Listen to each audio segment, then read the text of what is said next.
Hello students, हम लोग करने वाले हैं class 10th math NCERT chapter number 3 exercise 3.2। हम लोग क्वेश्चन नंबर 6 पे आ गए हैं। चलिए स्टार्ट करते हैं। क्वेश्चन नंबर 6 में एक आपको इक्वेशन दी हुई है 2x plus 3y minus 8 is equal to 0।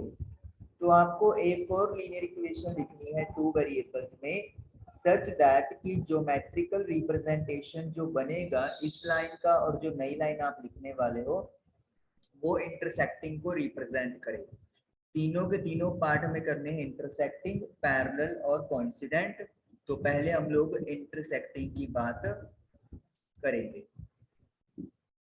तो सॉल्यूशन करने से पहले हमें पता होना चाहिए कि इंटरसेक्टिंग किस इक्वेशन को सेटिस्फाई करता है। a1/a2 not equal to b1/b2।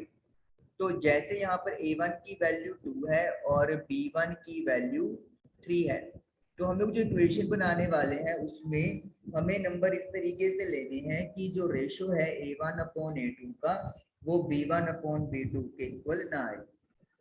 जैसे मैं नई इक्वेशन में x का कोफिशिएंट 4 लिख लेता हूँ, तो ये 2/4 बन जाएगा, यानी कि 1/2। तो 3 के नीचे ऐसा नंबर नहीं आना चाहिए जिसको सॉल्व करके हम लोग 1/2 लेके आए। तो वो नंबर प्लस का 6 है, तो यानी कि पॉजिटिव 6 को छोड़ के कोई भी अपना नंबर चूज कर सकते हैं। सपोज कर लो मैंने 5 चूज कर लिया, और क्योंकि अगर a1/a2 not equal to b1/b2 हो जाता है तो c1 और c2 का रेशो कोई मैटर नहीं करता। यहाँ पे कुछ भी आप चूज कर सकते हो, इवन आप 8 भी रख सकते हो। तो ये जो इक्वेशन है ये इंटरसेक्टिंग लाइंस को रिप्रेजेंट कर रही है। Second is parallel lines.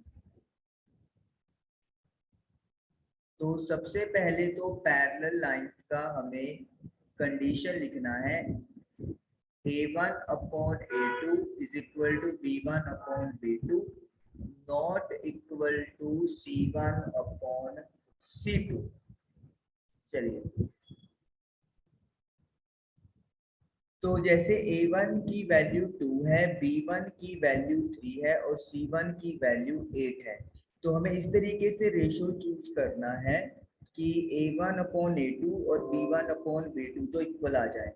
तो सपोज कर लो मैंने यहाँ पे 2 के नीचे 6 करना है, तो इसका 2/6 यानी कि 1/3 हो गया। तो 3y के हम लोग क्या लेके चलेंगे 9y, क्योंकि 3/9 भी 1/3 होता है। तो इसका मतलब है कि a1/a2 b1/b2 के इक्वल हो गया। तो इक्वेशन दी हुई है, मैं उसको एक बार ऊपर लिख देता हूँ ताकि हमें कंपैरिजन करने में ज्यादा दिक्कत ना आए। तो 2/6 1/3, 3/9 भी 1/3 हो गया, लेकिन ये c1/c2 के इक्वल नहीं होना चाहिए।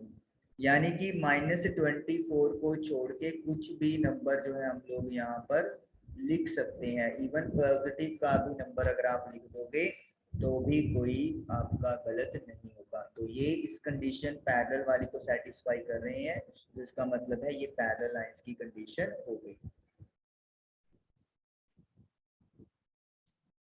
चलिए, थर्ड और लास्ट है इस क्वेश्चन का पार्ट, कोइंसिडेंट लाइंस। कोइंसिडेंट के लिए क्या कंडीशन होती है, a1/a2 b1/b2 एंड c1/c2 तीनों इक्वल होनी चाहिए। तो सिंपल है, इस इक्वेशन को आप किसी भी नंबर से मल्टीप्लाई कर दो तो आपको जो है वो एक आंसर मिल जाएगा। जैसे सपोज कर लो मैंने 2 से ही मल्टीप्लाई कर दिया, ये तो इक्वेशन गिवन है अपने को। तो जब मैं 2 से मल्टीप्लाई करूंगा तो I will get 4x plus 6y minus का 60। You can clearly see 2/4 3/6 minus 8/-16। तो सभी का रेशो 1/2 इक्वल आ जाएगा, और इस तरीके से ये कोइंसिडेंट लाइंस को रिप्रेजेंट कर रहा है। तो ये हमारा क्वेश्चन नंबर 6 खत्म हुआ। अब करते हैं क्वेश्चन नंबर 7। क्वेश्चन नंबर 7 है draw the graphs for the equation. आपको दो इक्वेशन दी हुई है and second is 3x plus 2y minus 12। तो हमें डिटरमिन करना ड्रॉ द ग्राफ, पहले तो उसका ग्राफ प्लॉट करते हैं। और ग्राफ प्लॉट करने के लिए आपको पता है हमें पहले सॉल्यूशन फाइंड करने पड़ेंगे।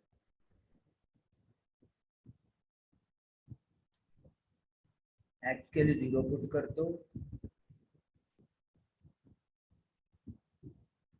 1 उधर जाके माइनस का, तो यानी कि जब x 0 है तो y की वैल्यू 1 हो गई।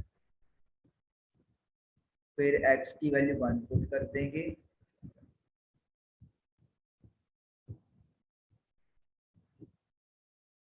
1 प्लस 1 2 होता है, उधर जाके माइनस हो जाएगा, तो y की वैल्यू आ गई प्लस का 2। तो अब आप इसका क्या प्लॉट कर देंगे, एक सॉल्यूशन बॉक्स यहाँ पर क्रिएट करेंगे।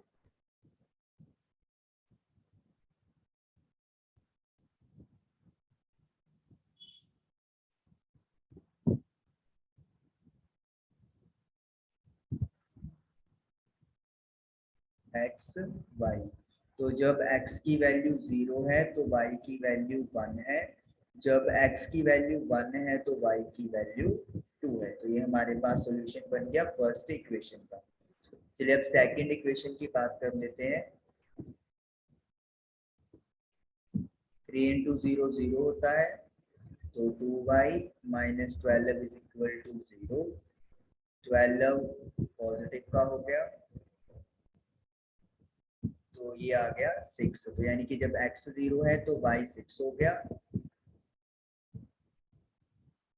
अब y को 0 पुट कर देंगे तो 3x as it is, 2 multiply by 0 0 minus का 12 इज इक्वल टू 0। तो 12 उधर जाके पॉजिटिव,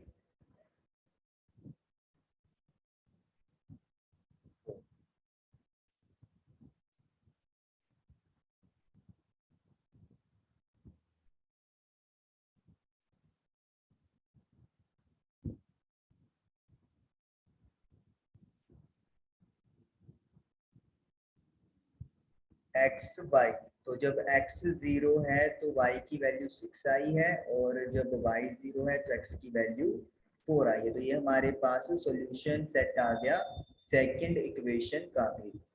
अब आप अपलोड करेंगे इसका ग्राफ।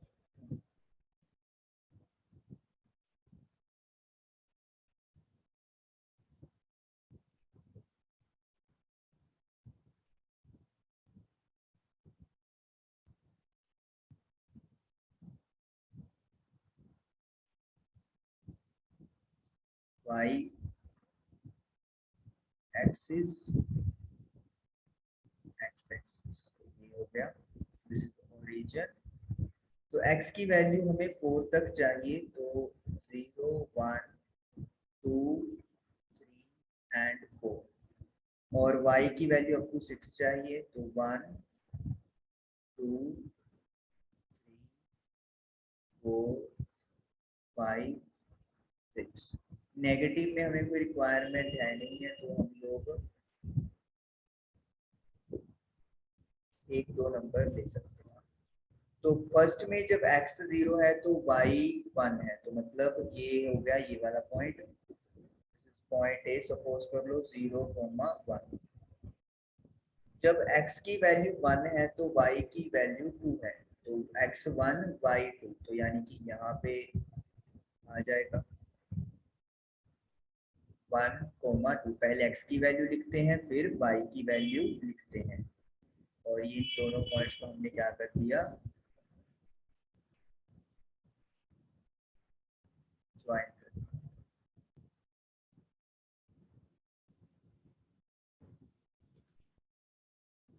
इस इक्वेशन को लिख लेते हैं अपन, x minus y plus 1 is equal to 0। Second है जब x 0 है तो y 6 है, तो ये वाला पॉइंट हो गया सपोज बी 0,6। जब y 0 है तो x की वैल्यू 4 है, यानी कि this is the point, suppose कर लो क्यू। अब इन दोनों पॉइंट्स को ज्वाइन कर देते हैं।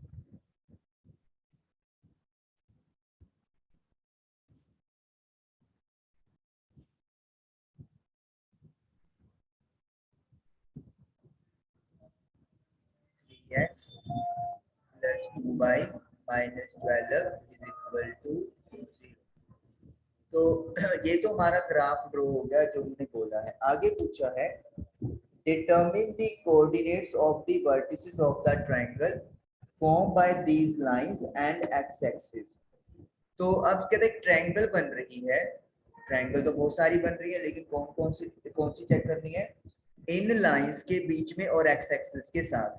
तो एक्स एक्सिस के साथ आप लोग क्लियरली देख रहे हो ये वाली है,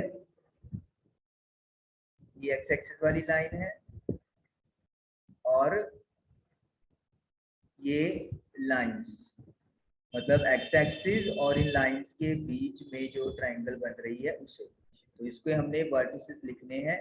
तो वर्टिसेस एक तो ये रहा 0,1, देन Q 4,0। इस पॉइंट को अपन नाम दे देते हैं लेट मी से R, और ये है आपका x की वैल्यू 2 है और y की वैल्यू 3 है, तो 2,3।